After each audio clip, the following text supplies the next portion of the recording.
So you grow for retention and you hire for skills diversity, right? And looking at it, there's 4 different things that I encourage leaders to kind of look at. First, start with your overflow or your missed work items. We've all been there where the same work just seems to keep missing sprint after sprint, and you're just not sure why. And so look at it. Is it assigned to the wrong team? Or do we have a skill gap and we either need to hire or grow that skill? Find the clues. Let's take a look at your last 3 retrospectives or the last lessons learned that you pulled out of a project. What is your team trying to tell you is blocking them? And it may take more conversations there. Let's start there and really dig in. Solicit for skill diversity. I want to challenge you to talk with the seniors you trust on the team and ask them just candidly, what's the work not getting done and what is the work no one wants to do? Right? Just, figure out a way to build that trust where they can tell you. And that's where then you go look at your job postings or your open positions that are out there and you realign it to make sure that you are getting in the skill set needed to pick up this work that keeps getting missed, this work that nobody wants to do. And then be open to new talent. Really resist this urge. As leaders, we tend to have blinders. I've been there, I've done it. You've got your rock star senior and you want to hire a team full of them.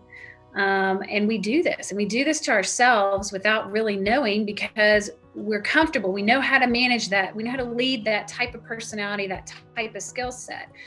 And that works really well for about the first 90 days. Then all of a sudden you have the same problems you had before. The same kind of work is getting missed, right?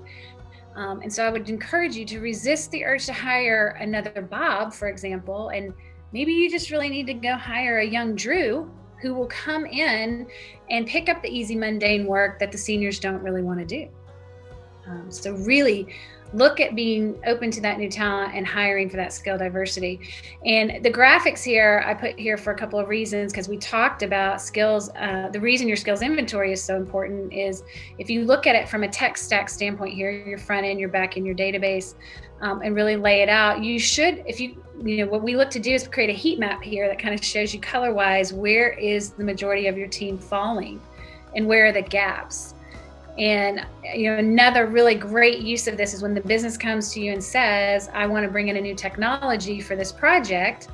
You've got data to have that conversation with them, whether you have it in-house today or you don't have anyone in-house, and you can put a plan together for how you're going to, in parallel, grow that skill with the existing team, but also probably have to hire a couple of experts to help bring it in and accelerate that. So giving realistic timelines, realistic expectations back to the business on, I can show you already we don't have this in-house. And then it can also be used as a facilitator to talk about other technologies that could probably do the same tech lift that the new technology is doing, and maybe you already have that in-house. And so it gives you, again, this negotiation. Do you want to go with an older technology that we have in-house we can move quicker on? Or do you still really want to go with the newer technology? Either is fine, right? We're open to do either. Our teams love learning new tech, but we just need to be honest about it, that it's going to be a little bit heavier lift. It's going to take us a little bit longer. And so this gives you some great data to arm yourself with before you have those type of conversations.